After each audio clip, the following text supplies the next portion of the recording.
our fire chief, for the fire department presentation. It's all yours. Good morning. Thank you for having me. We do have a small demonstration for you once we're done with questions and answers. We're actually going to demonstrate one of the pieces of the CPSM study, which we'll talk about later.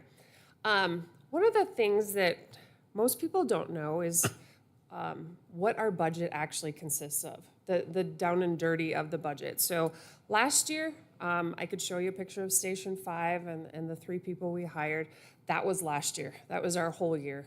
We really focused on getting that up and running and operational. It required a lot of our time, changing up our policies, all of our response SOPs and everything were done. So this year's budget, this is kind of in a nutshell what our budget looks like. And we'll dive into it a little bit more. So this is emergency response. This is all, if we dive into our budget, this is all that we spend on quote unquote emergency response. We spend $6,000 on radios, our SCBAs, that's for maintaining everything. Our EMS, that's all of our supplies, including our medications and everything come out of there. Fire suppression, you'd be amazed on how much hose we have to buy. Usually $10,000 a year we have to buy hose because it doesn't meet the requirements when we test them every year. They get ran over, those kinds of things, they get burned up. Foam, we spend a lot of money on foam. We use foam additives into all of our rigs to put the fire out better. It allows the water to soak in a little bit more. Hazardous materials as well as technical rescue, it's $5,000 a year we always have in our budget. Those are our regional response requirements for the state, so a lot of that money comes from grants to supplement that, but we do have some money in there to be able to fund a little bit out of our budget every year. So that's all it is for emergency response. Personnel readiness. We have medical physicals. They're required every year by WSI. That keeps us making sure that we're fit to do our job. That also is our drug testing budget. Security badges for the airport. We have uniforms. Every uniform personnel gets $360 a year for their uniforms, and that does not go very far. Our PPE, that is our fire gear and our ballistic gear. Fire gear is only good for 10 years, no matter what. No matter what shape it's in, then it's deemed no good, so then we put it on the back line. And their ballistic gear, which we now have 3 sets per truck of ballistic gear. That's the vests as well as the helmets. Those are only good for 5 years. Don't ask me why. I can't figure it out. But so then we have our fitness equipment that we do replace as they go bad. This is our facilities. So we have maintained 6 different facilities. We have the 5 stations as well as the training grounds. And this is what goes into just keeping those stations open. Station 3 re-roof was also in this, this budget last year, so that's on top of it. If you add in the maintenance for $57,000, that's a 50% cost share with the airport. We have an agreement with the airport, an articulation agreement that identifies who pays for what, and that area was half and half for their cost share. Water, garbage, insurance, everything that goes into keeping these facilities up and running. So our training, we spend about $453 per employee for training. That doesn't seem like a lot, but we make it go a long ways. We are very good about grants. If we can supplement with grants, using the state grants as much as we can to send them away for the technical rescue as well as the hazardous materials training that they need, and utilize this for a lot of our suppression. We work on props to be able to do more in-house, but we definitely do spend our training dollars. We do a lot of training. Live fire, which is required every year by FA, is $16,000. That's 3 days of training, and it costs a lot to be able to bring in those trainers to be able to certify us every year. Community risk reduction. This is an area that we're really going to focus on, especially next year. And it also came up in our community survey. The code enforcement side of the house was the lowest that we scored in. Overall, I think the community survey was extremely positive for us, which I'm thankful. But this area, I'm not sure if it's from the building code officials side or if it's from fire. So looking at it from a holistic side, we have to do something different in code enforcement. We are currently in the process of rebranding our code enforcement to community risk reduction. We sent our group off to Fargo a few weeks ago. They toured Fargo, West Fargo, and Moorhead, and seeing what they're doing on that side of the state for community risk reduction. They're doing a lot more reach backs, not only in fire, but also in the medical side.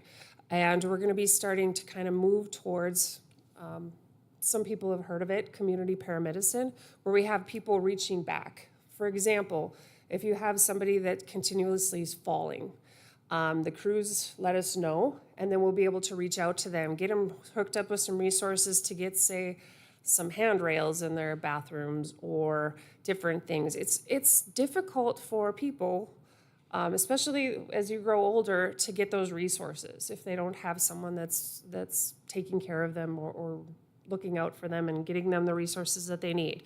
A diabetic, they may need home health. They may need Meals on Wheels. So we're going to be identifying these people that are continually calling, or we're seeing that could benefit from us doing some reach back. We're also going to be doing more reach back in regards to fire. So when we have a fire, sometimes that home will sit there for years, become a nuisance in the community, and it just sits there. So if we do some reach back and see what do they need, what kind of resources do they need? Do they need to know how do they get it abated? Do they get, I mean, it's kind of overwhelming for some people to be able to figure out what to do next after a tragedy has occurred. So this is an area that we're looking at, and this will actually be beneficial with the leadership of a fire marshal. And I will be putting in for that next year. That was also something that was in the CPSM study. Our fleet and equipment maintenance, we maintain a very large fleet with $50,000. Our fleet, we were adding it up, and we were just looking at, an engine tire replacement. Sorry, it's hard to read on that red. Is $3,600. The ARF truck is $13,000 to replace the tires on that vehicle. An oil filter has just gone up exponentially. The sensors, everything now has sensors. We have more sensors going off, just like our own cars. You drive a little bit in the winter and your tire sensors are going off, and then this is going off. And so we've been working really hard to keep our fleet maintained. One thing that we will talk about here in just a little bit is replacement and having a good replacement schedule. And that fleet manager that we're hiring is really going to help with that and creating that vehicle and equipment replacement schedule for us. But that's something that we definitely need to do. A few years ago, we bought quite a few vehicles when we had the money. The problem is trying to maintain them when they have to get replaced and start having issues. Then they're all needing issues or needing replacement. Pay and benefits. This is a bulk of our budget, and Chief Klug touched on it a little bit. The biggest thing for us looking at pay and benefits is in the future we have to get on that public safety and DPERS plan. That is one area where we can't compete. We're the only paid department in the state that is not on that or some sort of boosted retirement plan. When you look at our overtime, I thought I'd have a question on our overtime and why it's so large. We have minimum staffing, so we have to maintain that level of staffing, but we also work a 29-12 schedule. Myself, I work a 20-80 schedule, the 40-hour work week. They work a 56-hour work week. So without getting into a whole lot of details, because it's confusing. We have to pay them overtime if they go over 106 hours every 2 weeks. So some of their weeks, some of their pay periods have 120, so they'll get 14 hours of overtime automatically if they don't take any time off. So anyways, that's just kind of in a nutshell why we have a large overtime. Also, emergency callback, that is outside of that overtime requirement. So they'll get emergency callback no matter what. If they've taken a week off and so they don't hit that 106 threshold and there's a big callback and they get 12 hours, that is outside of that. So that's above and beyond. We always want to make sure that our firefighters are paid for those emergency callbacks. So we talked about grant dollars. We do a lot of grant writing. One of the suggestions in the CPSM study is another admin assistant. I need to dive into that a little bit more and study the usage of that person, but we are anticipating a retirement of our current admin assistant at some point, and this is an area that I want the next person to be able to help us with. If we could kind of figure out how to hire a finance grant person that can answer a phone, that would be my ideal. So if you know anybody, let me know. But this is an area where we're always looking for money. I feel like I'm one step away from standing out with a boot, but not quite there. But we're always looking for dollars. A lot of this is the grant dollars from the state. In 2017, we were lucky enough to get a grant for all of our SCBAs, the air bottles that we wear.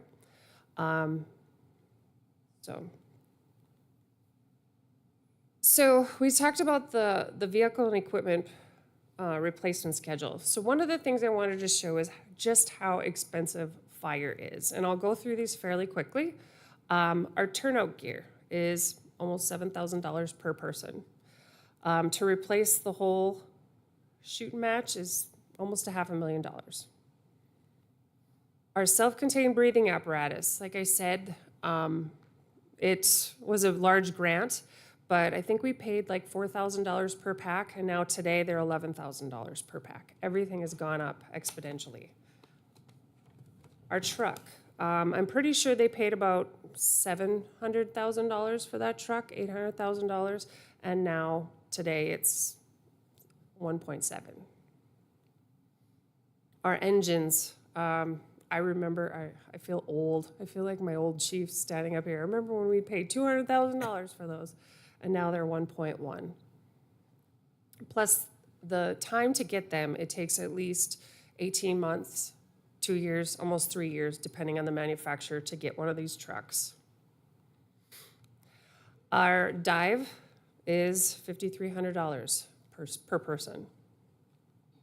Our radios are expensive, and I don't even have the Taj Mahal ones that the PD has with the encryption. We couldn't afford it. So this is our new radios. Our fixed apparatus radios, the ones that are inside our vehicles, are $2,500 per. Our tow vehicle is $100,000, and that needs to be replaced at some point. Our gear that's in that is $100,000. Our technical rescue trailer with everything in it, I think this is a little low, but $310,000. Those dollars now that come from the state, they've capped us, so every year we get $136,000. Basically, you get your stipend. That has changed since I was on the board. We used to be able to everybody get at the table who needs what. If somebody needed a replacement vehicle, which is I think is the next one, this vehicle is a state one. There is no way that I can replace that with state funds anymore because they've capped us and I can't hold the money. So replacing these kind of assets are going to be really hard in the future. Our hazmat meters, I'm thankful that we have them, but they're extremely expensive, and there's a lot to maintain. So that kind of just goes through because I wasn't sure how many people actually know what it costs to run a fire department. It's just expensive. Personnel requests, as we move forward, these are kind of our personnel requests that we vetted through from the CPSM study. We are going to be putting in for 3 firefighters for ladder 5, and I'm going to show you today why they say you should have a 4-person ladder company. Also, I'm requesting a career ladder for an assistant chief to take one of our battalion chiefs and move them into an assistant chief position, and to hire a fire marshal that will lead those 3 inspectors that are out at Public Works. 2026, I'm asking for 3 additional firefighters. We are going to be doing a kind of a shift in our operations, and we have the ladder at Station 5, and we're going to shift the other ladder over to Station 4. So we have ladder on each side of the community with the engines down the middle. Because there's response time requirements that are different for the ladder versus an engine, so we're going to be able to have them kind of come all together. In 2027, I'm going to be requesting the 3 BC aid or fit positions that are in the study. In 29 and 30, 5 of the 6 chief officers are going to be retiring. That is a huge turnover of leadership. So to be able to get our next group of leaders trained up, we feel that this would be a great succession planning move. Over the next 5 to 10 years, we definitely need a station down in the south end of town. Everything is shifting south. We're seeing, with Trinity down there and all the builds down there, we definitely need some more coverage. Right now, we're split by that Highway 2, and to get around that, it's definitely a delayed response from Station 1. I don't know if it's continuing to staff Station 1 or to move the station down south, but definitely in the future, that's something for the council to consider. And then adding 12 personnel for that, to have an additional engine down there.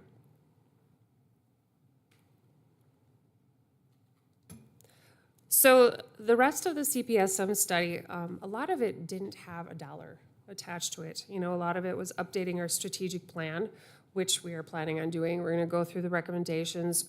We had a large retreat. We had our staff, plus we added 6 additional officers that came in to do a review of the CPSM study recommendations and come up with a plan moving forward. So we're going to be updating our strategic plan from that. Working more with Minot Rural, we are going to be revisiting our auto aid. Currently, our auto aid agreement has the bypass for 1050Is, which is an injury accident, as well as a few of the larger, like state fairgrounds. That's an auto aid. So if there's a fire there, we are automatically dispatched to that call. So we're going to be revisiting those auto aid agreements with them. Minot Air Force Base, they had them listed in our study also. They're harder to get. One, proximity, they're further out, but there's a lot more red tape. And I don't have the relationship with them to be able to go and cut a lot of the red tape yet. It seems like when I get to know their fire chief, they change them. So we have to kind of work through that if we're going to have them as a response partner.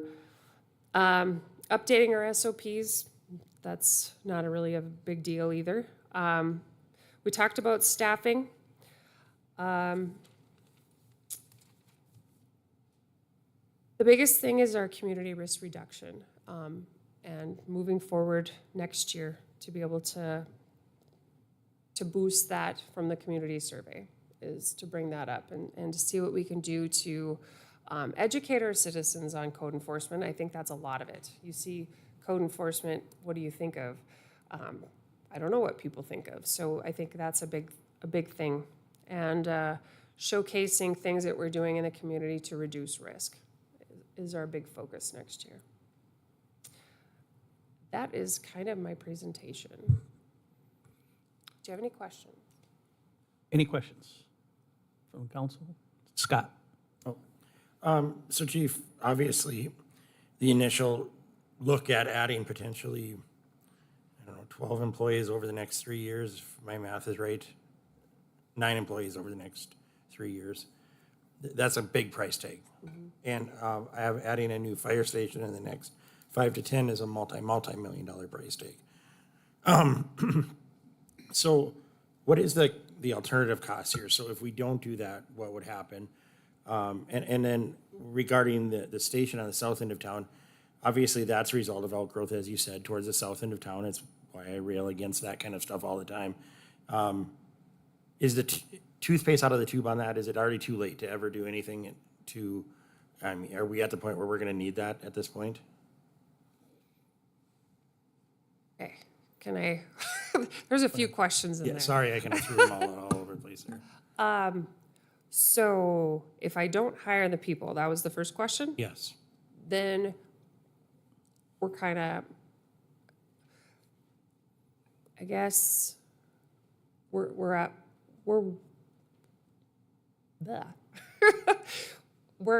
the way we are today. We have 3 people on the truck as opposed to 4. Efficiency is down, effectiveness is down. But I guess you have to decide as a community, you know, what level of response do you want? Is that okay? When you looked at the presentation from CPSM and they showed the 240-minute response time to the 360-minute response time, it looks like we're pretty covered. And if that's okay to have a longer response time to the south end of town, then it's okay. I guess. Does that answer your question? Sure. Would there be issues to the businesses in that side of town? Would that affect their insurance rates? Would it affect any effects like that? No. No. One thing when you look at the 360 minute response time compared to the 240, the country club area is always not in there. That is a long response time for us. I guess that is the big one for me, as well as over in the area where the tracks is being developed.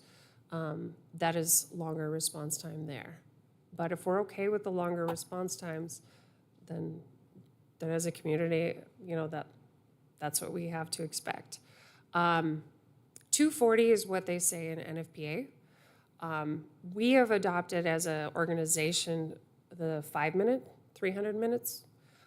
That's what we have adopted because 240 was too hard to get and we weren't even close. So I don't believe in setting goals that you can't even sort of achieve. So we've adopted the 5-minute and, you know, we're running around 80%. You know, to get to the 90, you're probably going to have a little bit longer response time.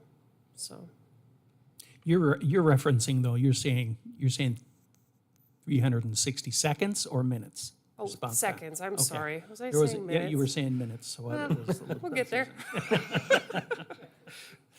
Okay, Scott, sorry. I think you kind of answered my general question, so thank you. Paul? Thank you, Mr. Mayor. Chief, when it comes to the 4-person truck, obviously a good idea to meet industry standards and maintain those. No one can argue that. When it comes to personnel, I'm gonna ask you kind of maybe step into some of your firefighter, their boots, and where does it go towards morale, go towards not being overworked? We took at the overtime. Does this alleviate some of that cost associated with the overtime that's running? What's their opinion? And maybe you can't speak to that, but what do you think their opinion is on running a 4-person truck? We would love to run a 4-person truck. Right now, we're a Swiss Army knife, and they would love to run a truck. It's just, right now, it's like a ballet without that one guy. And so you're trying to fill in. It's really difficult to run truck company operations with 3 people because there's too many tasks. Sorry. There's too many tasks to do. And so you ended up, you know, kind of stumbling. With a 4-person crew, you can be very effective and very efficient. I came from an organization where I was the engine captain and I was married to a truck. So we went together and it was amazing the stuff that we could accomplish in a very short period of time. Being effective and efficient and quick is a big thing in the fire service because our time frames are so short from the incipient phase when a fire starts to when you're hitting flashover. It's gotten shorter and shorter because of our construction, because of the, you know, our furniture. I mean, all this stuff burns so quickly and so hot that we have to get there even more efficiently. So can you touch on, what would this do to overtime by adding positions? Would that attack that 300 some odd $1,000 that we saw? Potentially, it depends on how we set it up. Okay. It could potentially reduce it a little bit. Mark? Chief, just a question about kind of how we got here. You know, I remember when in the planning process for the additional station, there was this conversation about how do we staff that with X number of people? Can you, because I think some of the people here may not know that, but we ended up here by choice in a sense, and so could you just give a little Sure. bit Thank you on for that? that question. So when I got here, we had 20 per shift. Right now, we have 21 per shift. We only added 3 people in the department to open another station. We were also running engines as well as 2 rescue trucks on medical calls. And we took those offline, and we took them offline for a few reasons. The biggest one is because we didn't have personnel staffed. When we lost so many people in so quick of a time frame, we didn't have EMTs to be able to run that as well as the engines. So we kind of pulled back everybody and put them on the engines, and that allowed us to look at our organization and say, okay, I could shift 9 personnel over to Station 5 and add 3 to be able to shift 12 people over to that station. What it did, though, is it kind of stripped everybody else. So everybody's at a 3-person minimum staffing right now, which is difficult. It's hard, especially when you add somebody that's brand new. I got a new employee today, and he's going to go on the truck in 2 weeks, and he could potentially be the only one on the back. And so you rely on that officer and that seasoned firefighters driving to be able to kind of carry the crew. But it's tough, So, Thank you. thank you. Steve? Thanks. You said you had 21 people per shift. What's the minimum staffing out of that, though? 17 right now. And 1 has to stay at the airport to maintain index out at the airport. So actually, it's 16. And the National Fire Protection Association recommends 17. When using a truck on scene, yes. So we are 1 low. Okay. The other thing and this may be too fine of a point, but I always worry about heart attacks. I mean, it's not just my age and weight, but as a neuropsychologist with some expertise in that area, I know how quickly brains start dying. And to me, one of the priorities is getting somebody with an AED and some decent level of medical training to a heart attack victim very quickly. Now, our police vehicles are much better distributed than our fire trucks. And I guess I'm wondering about the coordination between the two when we have a heart attack call. I mean, obviously, you also need manpower, which is one advantage of coming with a truck with 3 or 4 guys on it or people on it. And I'm wondering about coordinating the 2 kinds of responses and making sure that we have maybe not necessarily a fire truck within 4 minutes, but we have a trained responder, and how often that happens. And maybe that's something later on you could address the 2 chiefs. I don't think one department needs to necessarily be fully responsible, but to make sure that someone does show up very quickly. Thoughts on that initially without numbers at this point? My initial responses are we should be pushing to be a cardiac-ready community, which identifies within the community where are all the AEDs, as well as people that can respond. And you can have an app on your phone where it can ping and say, okay, we have a CPR in progress or someone down in the Oak Park area, and if you're around there, it pings your phone and tells you to go there if you're part of that app. That would be my initial. This is not just a police, fire, ambulance issue. This is a community issue, and bystander CPR. Sort of like Seattle, I think, right? What? Sort of like Seattle started off. Or is it Spokane? I get the 2 confused. I don't know who started it. I'm sorry.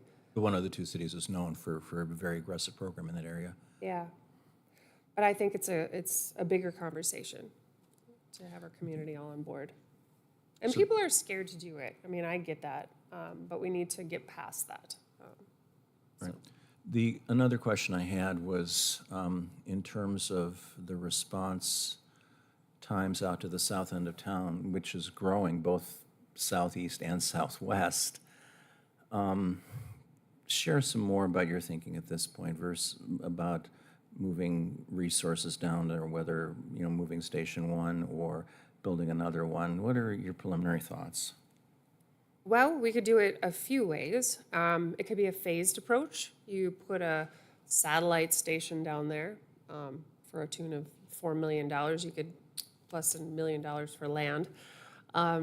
So you could put a satellite station down and then move administration later. You can leave administration where we are today.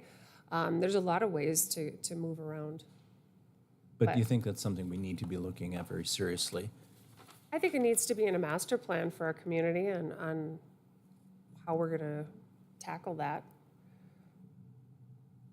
I mean, where Station 1 is right now, it's hard to get out and get around on station, from that station around. We need to plan for the future and the growth of that future. So it's something we should be thinking about. But unfortunately, constructing a new facility would be quite costly, not even personnel for it, but just the facility itself. Yeah, and the police department definitely need to be addressed, so. Yeah, one fantasy I've had actually is, a combined law enforcement center where you could share a gym, and I think a lot of the facilities, or not a lot, but some of the facilities could be combined actually, and maybe save money on HVAC and things like that. The other comment was, and this is maybe a suggestion for next time, to get at this thing of prompt response is embedding a video of a fire, what happens. In the old days when there was a lot of resistance on the council to my suggestions for more personnel and services, I actually thought of the idea of lighting a trash can in the council chambers. I mean, there'd be arson and immoral, but I think so people get an idea of how quickly fires develop and how catastrophic that can be if you don't get there in time. I mean, these numbers of 360 seconds or whatever, they're very interesting, they're very abstract, but you don't get a sense of what it's like until you've actually seen it, like you haven't experienced it or fought it, or at least me, watched it on videos. It is remarkable how quickly fires can envelop, and I don't think the average person understands that. So short of committing an act of arson, which is not a good idea, I think there's some way of getting that across to people, because it really is quite dramatic, and that might help people understand the importance for a prompt response. I'm trying to think, there was something else I was going to say about that. Also, the heart attack issue, the loss of circulation. I think a ticking clock demonstration of how quickly brain tissue starts dying would be helpful. But I really appreciate how creative you've tried to be, especially with rearranging the staffing for the engines and the other vehicles and moving people around. It's been really remarkable. But I think there's only so much you can do. There's only so much blood you can get out of the turnip. And I think, unfortunately, as a community, we're at that point where we need to start looking at a bigger turnip or more turnips or something. I think we've exhausted the possibilities for creative leadership in many of these areas. There's just nothing more we can do to get more out of the resources that we've allocated. So I appreciate what you've done, and I kind of glad about that. But I'm also kind of sober when I look at the future. Lisa? Yeah, thank you. So, Chief Kelly, you mentioned the truck that was paid for by state funds, and that those state funds are no longer available. So when that truck reaches its expiration date, and I don't know how soon into the future that is that a responsibility that's gonna fall on the city, or the truck just doesn't, we don't use the truck, or how does that look? Yes, it would fall on the city to be able to replace it. That's the hard part, is trying to figure out how to maintain all that equipment that we've received. It's great to receive all of it, and we as a community have benefited from these assets for sure. One of the things we're doing, and actually tomorrow I won't be here because we're gonna visit on this, we're gonna try to figure out how to get more money through the legislature. So supporting us in that, if we can get that moving forward, to be able to fund not only, fire's response, but law enforcement too. The SWAT, the BOM, all those have big assets that we just can't afford with the stipend we're getting every year. So, thank you. Steve? That was going to be what I was going to ask. Following up on Lisa's question, so this mass injection of funds into the regional departments, regional resources, bomb squads, and technical rescue. The state now is capped that in terms of what they're spending, and they still will continue spending, but they will not increase it. Not at this point, no. They figured out kind of what we generally would get, and then they just figured out a stipend, a flat fee is what they figured out. So we may not have to spend $1 million for that specialized chemical truck, but we'll have to spend the $1.5 million it'll actually cost, the extra $500,000 or whatever, the next time it comes time to replace it. And that's a state political decision from the legislature? I came out of DES, Department of Emergency Services. That's something maybe in terms of our lobbying we need to look at.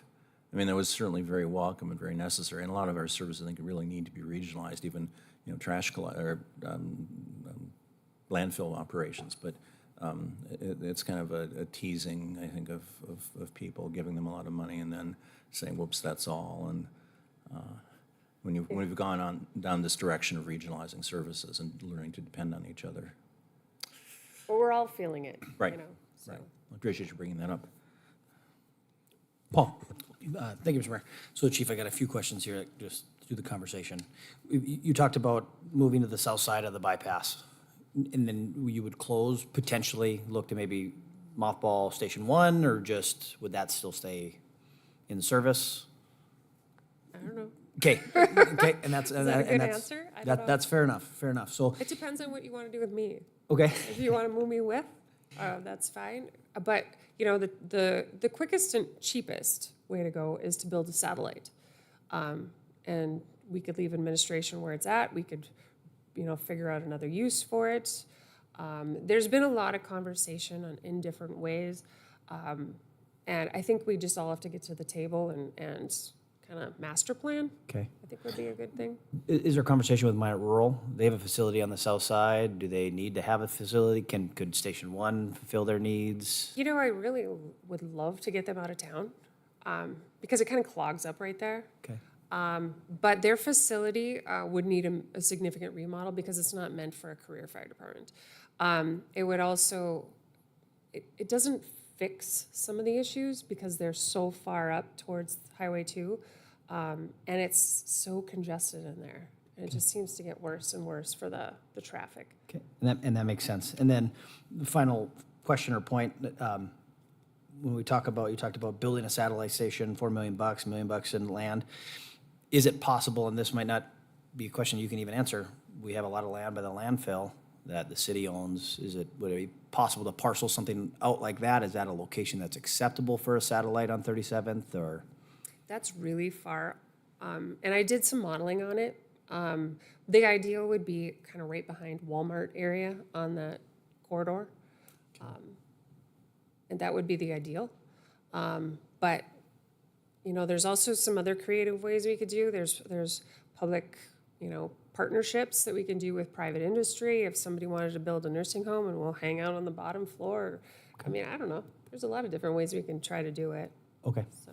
No, just trying to get some clarity on that long-term vision, so, thank you. Whoops. Just a couple questions, Chief.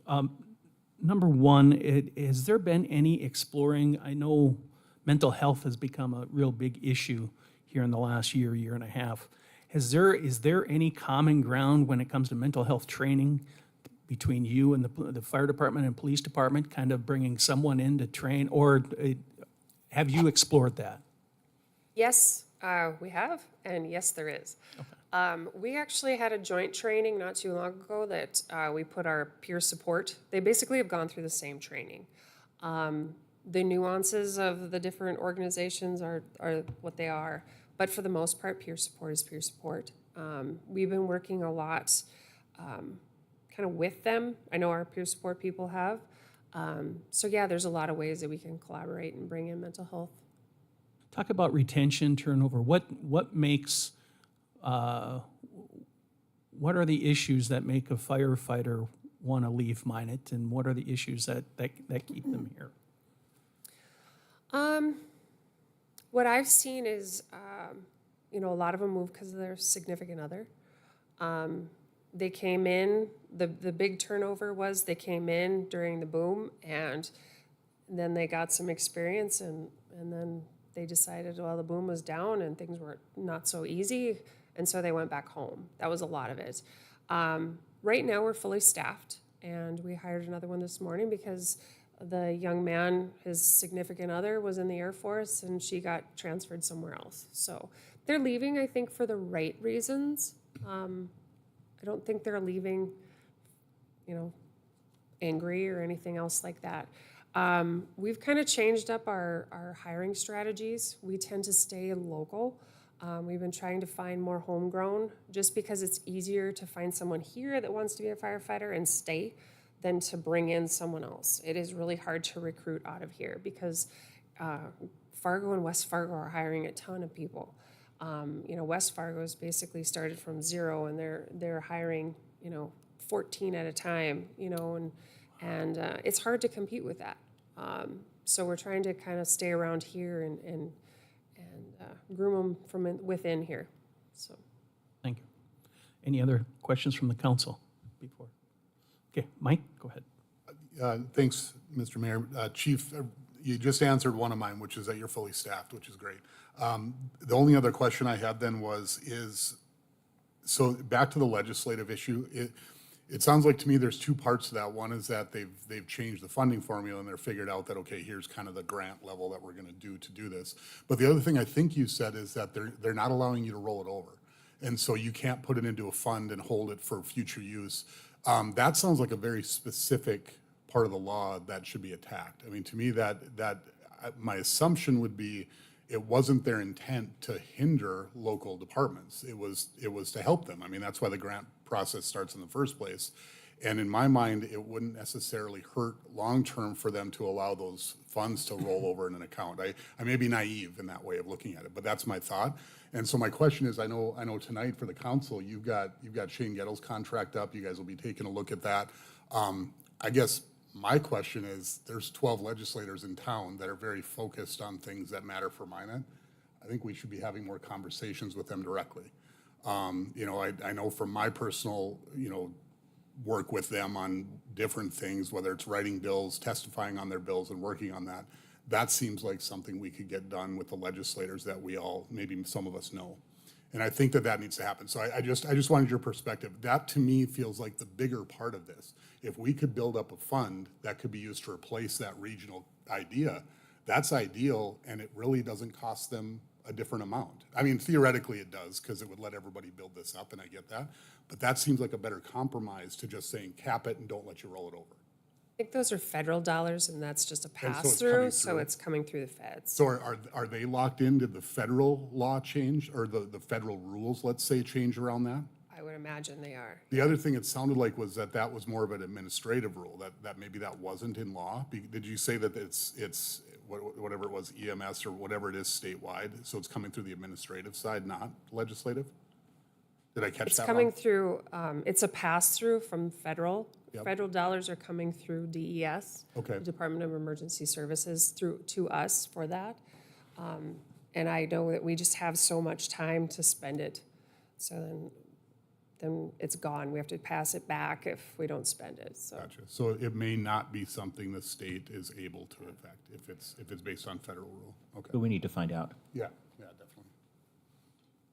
Any other questions? Lisa? I guess I'll just tag on to that. So what do you use the funds for then? We use it for equipment replacement, equipment maintenance, as well as training. We do a lot of training. That's our biggest push, is to send people to Anniston and Pueblo and all those for the different specialized trainings, because they're very expensive, but they're hard to get into, because there's only so many, because they have to be under the federal requirements. And so there's only so many slots, so it's really hard to even get people into those things. I know we're in the process of looking to buy, to replace one of our Suburbans for that quick response vehicle is our first one, but that's, you know, I can get that in the money that we have, so, which is a good thing. All right, thank you. Are there any other questions? Seeing none, you said I there's would a like to do a demonstration? demonstration if I Okay. can. Okay. So, Not lighting anything on fire, right? I was gonna say, we're gonna sit in garbage. I don't know.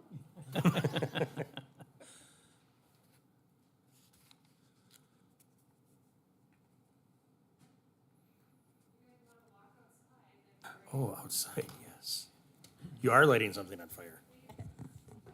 But not in here, we're not committing arson?